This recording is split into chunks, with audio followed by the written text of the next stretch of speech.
ناظرین، آج ایک سوال آیا ہے کہ ہمیں بتایا جائے کہ کیا مہدی یا مسیح کی آمد ثانی کا عقیدہ ایمان کے ارکان میں سے ہے یا نہیں۔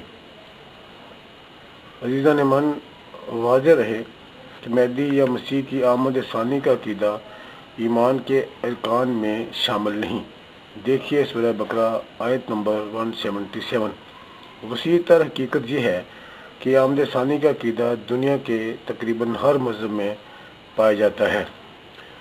مذہب کے پیشواؤں نے اپنے اپنے مذہب کے لوگوں کو یہی بتایا ہے کہ یہودیوں کے نزدیک عزیر آئیں گے تو ان کو غلبہ دلائیں گے، عیسائیوں کے نزدیک مسیح آئیں گے تو ان کا غلبہ دلائیں گے، بدھ مت کے نزدیک مہتا آئیں گے تو ان کا غلبہ دلائیں گے، پارسیوں کے نزدیک متھرا آئیں گے تو ان کا غلبہ دلائیں گے، ہندو مت کے نزدیک کالی اوتار آئیں گے تو ان کا غلبہ دلائیں گے، جین مت کے نزدیک تری تھنکر آئیں گے تو ان کو غلبہ دلائیں گے، اسی طرح مسلمانوں کے نزدیک مہدی آئیں گے تو ان کو غلبہ دلائیں گے۔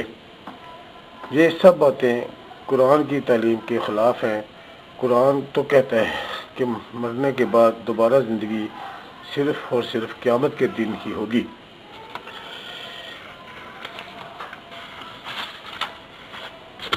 مشنری عیسائیوں کی چال۔ آج قرآن کریم کے وارث ہم مسلمان ایک عجیب صورتحال سے دوچار ہیں۔ کیا آپ جانتے ہیں کہ عیسائی مشنریوں نے صومالیہ، سوڈان، بوسنیا، بنگلہ دیش، بھارت، یورپ، امریکہ اور کینیڈا میں مسلمانوں کو عیسائی بنانے کے لیے کون سا حربہ اختیار کر رکھا ہے؟ یہی کہ عیسائی مشنری سیدھے سادے مسلمانوں سے پوچھتی ہیں کیا عیسیٰ آسمان پر اٹھائے گئے ہیں؟ وہ کہتے ہیں کہ ہاں۔ پھر وہ پوچھتے ہیں کہ کیا عیسیٰ بن باپ تھے؟ وہ کہتے ہیں کہ ہاں۔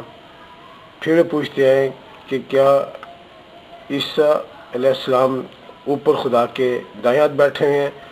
وہ کہتے ہیں کہ ہاں۔ پھر وہ پوچھتے ہیں کہ کیا عیسیٰ علیہ السلام دنیا میں دوبارہ آئیں گے اور دجال کو قتل کریں گے؟ وہ کہتے ہیں کہ ہاں۔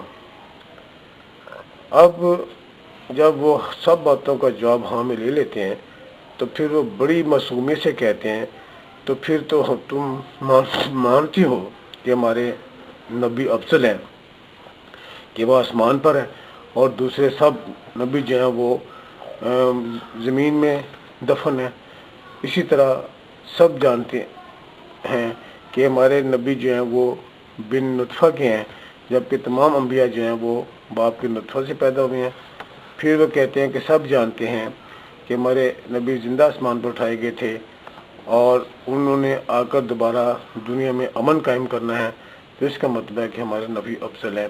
تو جب ہمارے نبی سب سے افضل ہیں تو پھر تم کیوں نہیں عیسائی بن جاتے؟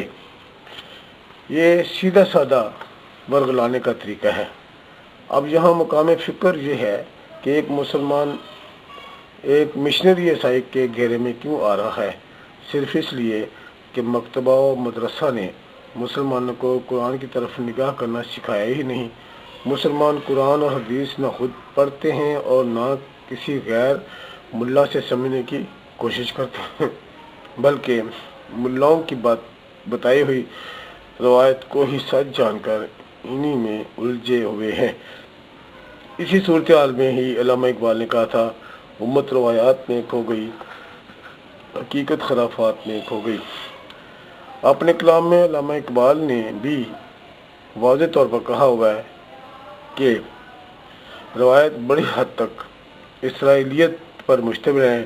اسرائیلیت کیا ہے؟ یہود و نصارہ کی گڑھی ہوئی روایتیں جو ہماری حدیثوں کی کتابوں میں شامل کر دی گئی ہیں۔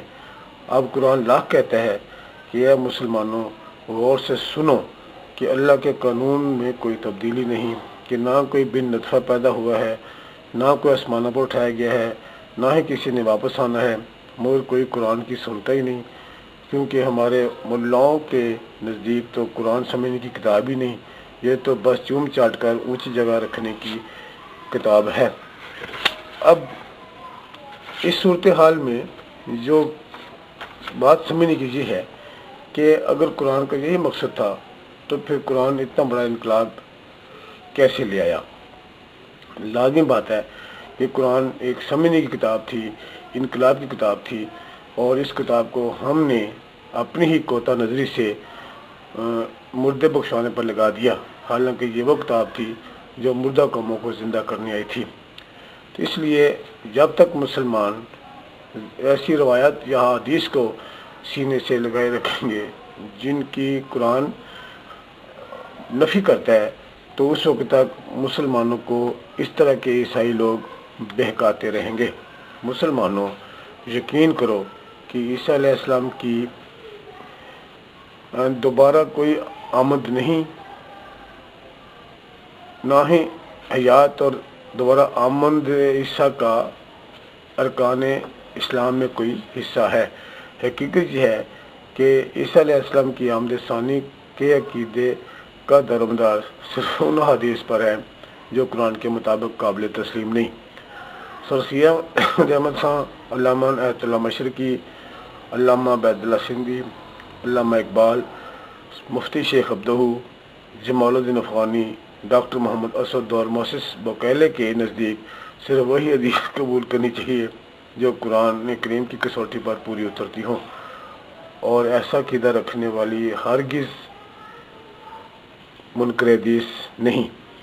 اب یہاں لمحہ فکریہ یہ ہے کہ کیا ہم مسلمانوں کو خلاف قرآن احادیث پر یقین رکھتے ہوئے عیسائی کی طرف راغب ہونا چاہیے، یا ایسی حدیث کو جو قرآن سے متجاوز یا متصادم حدیث کو نظر انداز کر کے دین ابراہیمی پر رہنا چاہیے؟ آؤ سوچیں۔